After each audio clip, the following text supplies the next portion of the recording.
കേന്ദ്ര സർക്കാർ കൊണ്ടുവന്ന വഖഫ് നിയമ ഭേദഗതിക്ക് സുപ്രീം കോടതി ഭാഗികമായി ഒരു സ്റ്റേ അനുവദിച്ചിരിക്കുകയാണ്. അതിലെ ചില ക്ലോസുകൾ സ്റ്റേ ചെയ്തിരിക്കുന്നു. എന്നാൽ അതേസമയം കോടതി അംഗീകരിച്ച ചില കാര്യങ്ങളുമുണ്ട്. നമ്മൾ മുഴുവനായും മൊത്തത്തിൽ വിലയിരുത്തുമ്പോൾ ഈ സുപ്രീം കോടതിയുടെ ഈ നടപടി കേന്ദ്ര സർക്കാരിനൊരു തിരിച്ചടിയാണോ? എന്താണ് അങ്ങയുടെ അഭിപ്രായം? ഒരിക്കലുമല്ല, അതൊരു പ്രചരണമായിരുന്നു. ഇന്ത്യയിലെ പ്രഗത്ഭരായ അഭിഭാഷകരെയൊക്കെ അണിനിരത്തി ഈ ആക്ട് തന്നെ ഇത് സ്റ്റേ ചെയ്യണം, അതിൻ്റെ ഓപ്പറേഷൻ സ്റ്റേ ചെയ്യണം എന്നുള്ള തരത്തിലൊരു വലിയ രീതിയിലുള്ളൊരു പ്രചരണമാണ് കൊടുത്തത്. അപ്പോൾ ഒരു ഇൻട്രസ്റ്റ് ടൈം എന്ന് പറഞ്ഞുകൊണ്ട് ചെല്ലുമ്പോൾ കോടതി പറഞ്ഞ് എനിക്കിപ്പോൾ എല്ലാവരും കേൾക്കാനൊന്നും പറ്റില്ല, അതിന് അതിൽ താല്പര്യമുള്ള ഏറ്റവും പ്രധാനപ്പെട്ട 5 പേരെ ഞങ്ങൾ കേൾക്കാം. കേട്ടതിന് ശേഷം ഒരു ഇൻ്ററിം ഓർഡർ ഞാൻ അതിൻ്റെ മെരിറ്റിൻ്റെ അടിസ്ഥാനത്തിൽ പാസ്സാക്കാം. അല്ലാതെ ആക്ട് അവരെ ആവശ്യം ഈ ആക്ട് തന്നെ മൊത്തത്തിൽ സ്റ്റേ ചെയ്യണം. പാർലമെന്റ് പാസ്സാക്കിയ ആക്ട് അൺകോൺസ്റ്റിറ്റ്യൂഷണലാണ്. ഇതൊരു പ്രത്യേക മതവിഭാഗത്തിനെതിരാണ്, മുസ്ലിം മതവിഭാഗത്തിനെതിരായാണ്. അവരുടെ പ്രോപ്പർട്ടിയും അവരുടെ ആരാധനയും ഒക്കെ നിഷേധിക്കുന്ന തരത്തിലുള്ള ഒരു ശ്രമമാണ് കേന്ദ്ര ഗവൺമെന്റ്. അല്ല, അതിൽ ഒരു കാര്യമുണ്ട്. ഈ സുപ്രീം കോടതി വളരെ നേരത്തെ Brahmachari versus state of West Bengal എന്ന് പറഞ്ഞൊരു കേസിൽ വളരെ പ്രസിദ്ധമായ ഒരു വിധി പ്രഖ്യാപിച്ചിട്ടുണ്ട്. അതിൽ പറഞ്ഞിട്ടുള്ളത് ഈ വഖഫ് ആക്ട്, ഇതിൻ്റെ ഡീലിങ്സ് അല്ലെങ്കിൽ അഡ്മിനിസ്ട്രേഷൻ എന്ന് പറയുന്നത് നമ്മൾ ആർട്ടിക്കിളിൻ്റെ 24 മുതൽ 30 വരെയുള്ള മതസ്വാതന്ത്ര്യത്തിൻ്റെ ഭാഗമല്ല. അങ്ങനെ ഒരു വിധിയുണ്ട്. അത് മാത്രമല്ല, ഇവർ പറഞ്ഞിട്ട് പോയിട്ടുള്ളത് ഒരു മതേതര രാജ്യമായ ഇന്ത്യയിൽ ഏറ്റവും ആ രാജ്യത്തെ മുന്നോട്ട് നയിക്കുന്നത് ഭരണകർത്താക്കളെയും ജനങ്ങളെയും മുന്നോട്ട് നയിക്കുന്നത് നമ്മുടെ ഭരണഘടനയാണ്. ആ ഭരണഘടനയ്ക്ക് മുകളിൽ ഒരു നിയമമുണ്ട്, ഉണ്ടാക്കി. അതാണ് വഖഫ് ആക്ട്. ഭരണഘടന നൽകുന്ന പ്രാഥമികമായ അവകാശങ്ങൾ, പൗരന്റെ അവകാശങ്ങളെല്ലാം കാറ്റിപ്പകർത്തി ഭരണഘടനയ്ക്ക് മുകളിൽ ഒരു നിയമം ഉണ്ടാക്കി വെച്ചുകൊണ്ട് അത് നടപ്പിലാക്കാൻ ശ്രമിച്ചപ്പോൾ അതല്ല, ഇന്ത്യയിൽ ഭരണഘടനയാണ് വലുത് എന്നുള്ളത് നോക്കി ആ ഭരണഘടനയ്ക്ക് ഒരു ട്രാക്കോണിയൻ നിയമം, ഒരു കാടൻ നിയമത്തെ നമ്മുടെ ഭരണഘടനയ്ക്ക് അടിയിലേക്ക് കൊണ്ടുവരികയാണ് ഗവൺമെന്റ് ചെയ്തത്, സെൻട്രൽ ഗവൺമെന്റ് ചെയ്തത്. അത് ഏകപക്ഷീയമായിട്ടല്ല. ഏകദേശം 1976 വഖഫ് എൻക്വയറി റിപ്പോർട്ടുണ്ട്. ഈ വഖഫ് പ്രവർത്തനത്തെ ഒന്ന് റെഗുലറൈസ് ചെയ്യുന്നതിന് വേണ്ടിയിട്ടൊരു വഖഫ് എൻക്വയറി റിപ്പോർട്ടുണ്ട്. 2005 സച്ചാർ കമ്മിറ്റി റിപ്പോർട്ടുണ്ട്. വഖഫ് പ്രോപ്പർട്ടികൾ അന്യാധീനപ്പെട്ടു പോകുന്നതും ആളുകൾ കൈവശപ്പെടുത്തുന്നതും അതിൻ്റെ മാൽ അഡ്മിനിസ്ട്രേഷനെ സംബന്ധിച്ചുകൊണ്ട് 2005 സച്ചാർ കമ്മിറ്റി റിപ്പോർട്ടുണ്ട്. 2008 ഇതിനെ സംബന്ധിച്ച് ജോയിന്റ് പാർലമെന്ററി കമ്മിറ്റി ഉണ്ട്, JPC, ഇതിനെ സംബന്ധിച്ചിട്ടുണ്ട്.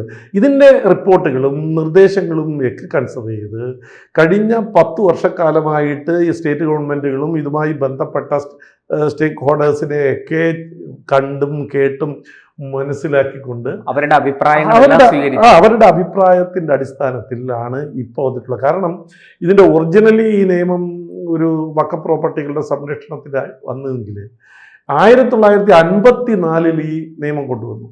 ആ 54 നിയമം സെൻട്രൽ വഖഫ് കൗൺസിൽ നടപ്പിലാക്കുന്ന 1964 വളരെ വലിയ പ്രശ്നമില്ലാതെ മുന്നോട്ട് പോയിക്കൊണ്ടിരുന്നപ്പോൾ 1995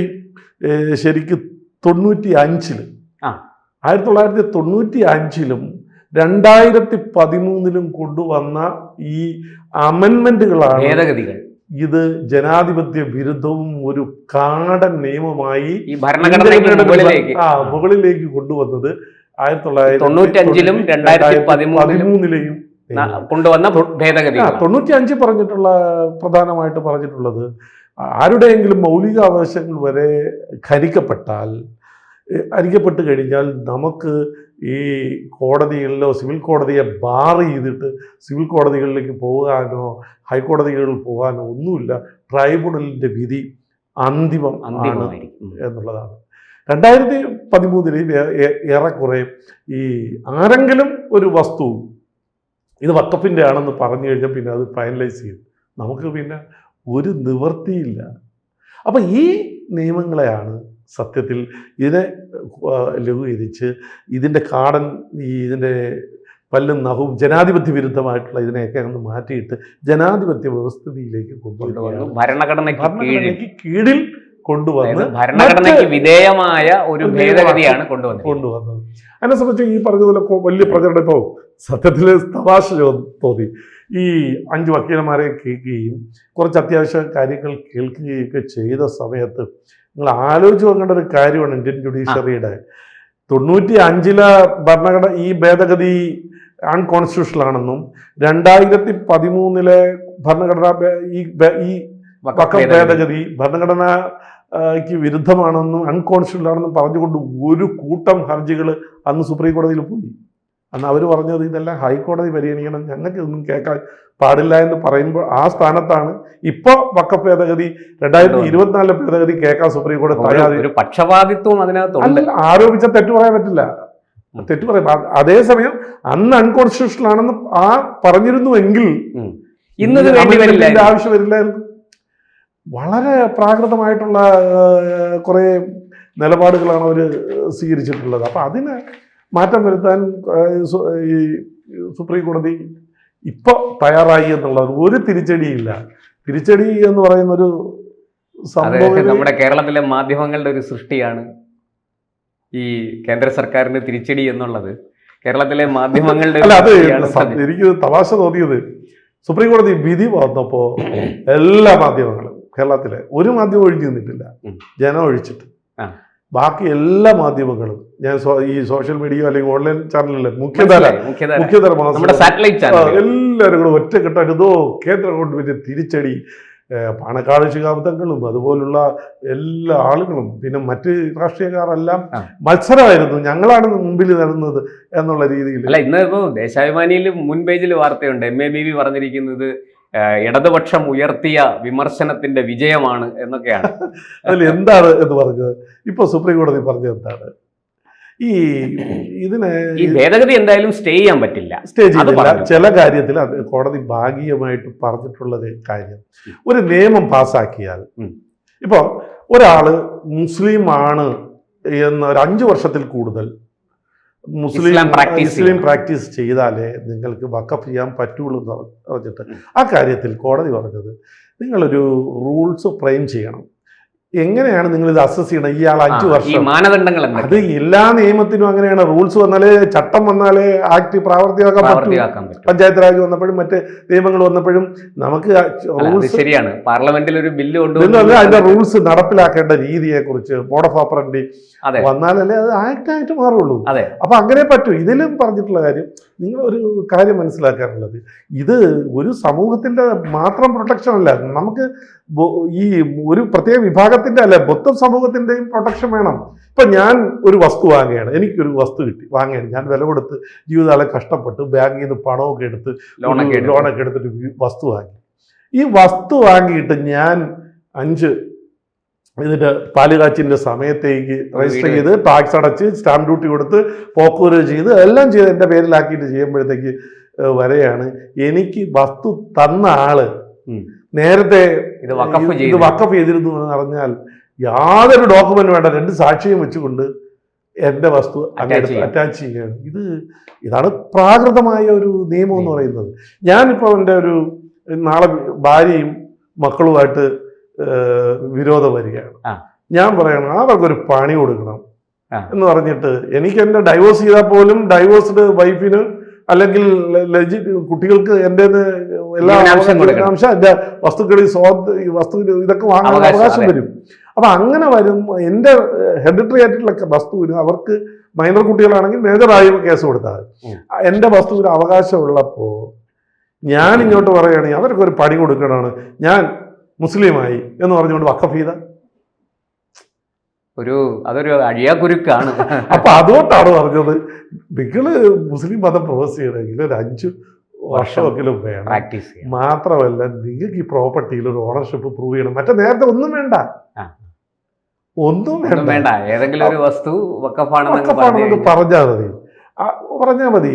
ഇതല്ലെങ്കിൽ ഇപ്പൊ ഞാൻ ഒരു മുസ്ലിം മതവിശ്വാസിയാണ്, ഞാൻ നിങ്ങൾക്ക് വഖഫ് ചെയ്തിട്ടുണ്ട്, അല്ല വഖഫ് ചെയ്യണത് എൻ്റെ ആ ആളുടെ മക്കൾക്ക് ഞാൻ പ്രോപ്പർട്ടി കൊടുത്തിട്ട് നിങ്ങളെ കാലശേഷം ഇത് വഖഫിന് പോകുമെന്ന് പറഞ്ഞാൽ അവർ ആ വസ്തുവിൽ രേഖണിച്ച് കാര്യങ്ങളൊക്കെ ചെയ്ത് അവരെയൊക്കെ ഒരു വീടൊക്കെ വെച്ച് എല്ലാം റെഡിയാക്കി കൊണ്ടുവന്നിട്ട് എൻ്റെ അടുത്ത മക്കൾക്ക് ഇത് കൊടുക്കാമെന്ന് പറഞ്ഞുകൊണ്ടിരിക്കുമ്പോൾ പറയും തലമുറയ്ക്ക് നേരത്തെ എനിക്ക് വസ്തു വന്നപ്പോൾ വഖഫ് ചെയ്തിരുന്നു എന്ന് പറഞ്ഞാൽ അവർ വഴിയാതരായില്ലേ, കുട്ടികൾ വഴിയാതരായില്ലേ.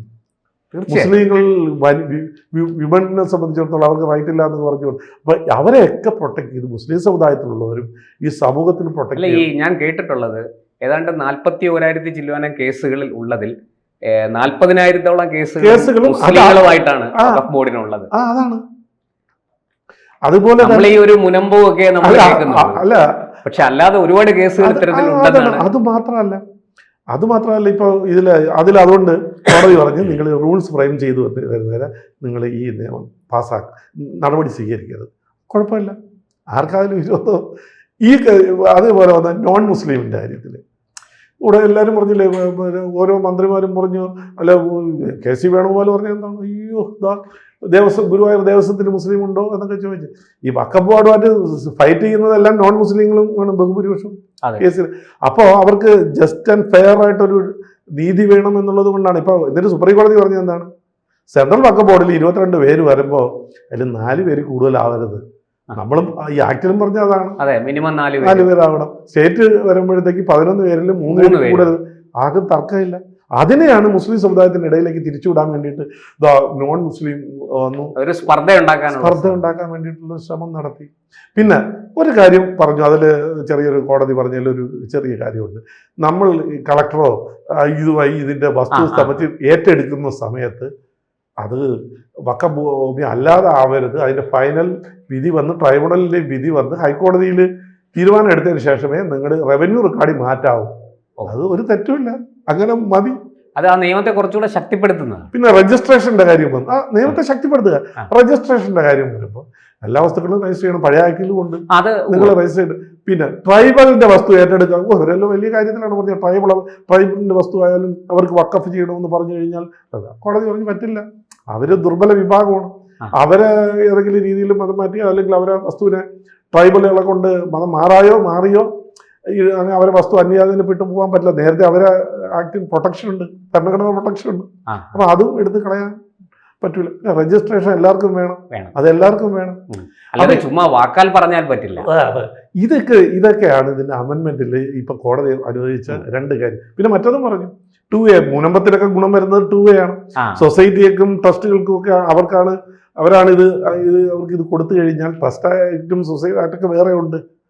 അപ്പൊ അതുകൊണ്ട് 2A പരിധിയിൽ അമെന്റ്മെന്റിൽ ഇത് ഇടപെടാൻ പറ്റൂല എന്ന് പറഞ്ഞു. അപ്പൊ മുനമ്പക്കാർക്ക് അവർ സേഫായി. അപ്പൊ ഇങ്ങനെയൊക്കെ ഉള്ള കുറേ കാര്യങ്ങൾ, നല്ല പോസിറ്റീവായിട്ടുള്ള കാര്യങ്ങളാണ് സുപ്രീം കോടതി പറഞ്ഞിട്ടുള്ളത്. തിരിച്ചടി ഒന്നുമല്ല. ആടിനെ പട്ടിയാക്കുന്ന രീതിയിലാണ് അതിപ്പോ എല്ലാവർക്കും ബോധ്യമായിട്ടുണ്ട്. ഈ വിധിയായ 148 എത്ര പേജ് ഫുള്ള് വന്നപ്പോ മനസ്സിലായിട്ടുണ്ട് ഇടക്കാല ഉത്തരവ്. എന്നിട്ട് കോടതി ഒന്നുകൂടെ പറഞ്ഞു, എന്തെങ്കിലും കാര്യം ഉണ്ടെങ്കിൽ നമുക്ക് ഫൈനൽ കേൾക്കണം, നോക്കാം. ഇതിനിടയ്ക്ക് ഫൈനാലിറ്റി ഉണ്ടാക്കിയിരിക്കുകയാണ് കോടതി ചെയ്തത്. അതുകൊണ്ട് വഖഫ് നിയമം എന്ന് പറഞ്ഞാൽ ഭരണഘടനയ്ക്ക് അമെന്റ്മെന്റ് എന്ന് പറഞ്ഞാൽ ഭരണഘടനയ്ക്ക് മുകളിൽ സൃഷ്ടിച്ച, കോൺഗ്രസും മറ്റെല്ലാവരും കൂടി സൃഷ്ടിച്ച ഒരു നിയമത്തെ ഭരണഘടനയ്ക്ക് വിധേയമാക്കിയ ഒരു നിയമമായി, ഒരു കാടൻ നിയമത്തെ ഒരു ജനകീയ നിയമമാക്കി മാറ്റുകയാണ് ഗവൺമെന്റ് ചെയ്തിട്ടുള്ളത്. അതുകൊണ്ട് ഒരു തരത്തിൽ സുപ്രീം കോടതിയുടെ പിന്തുണയും കിട്ടി. കാര്യം പൊതുസമൂഹത്തിന്റെ പിന്തുണയാണ് ഇപ്പൊ കിട്ടിയിട്ടുള്ളത്.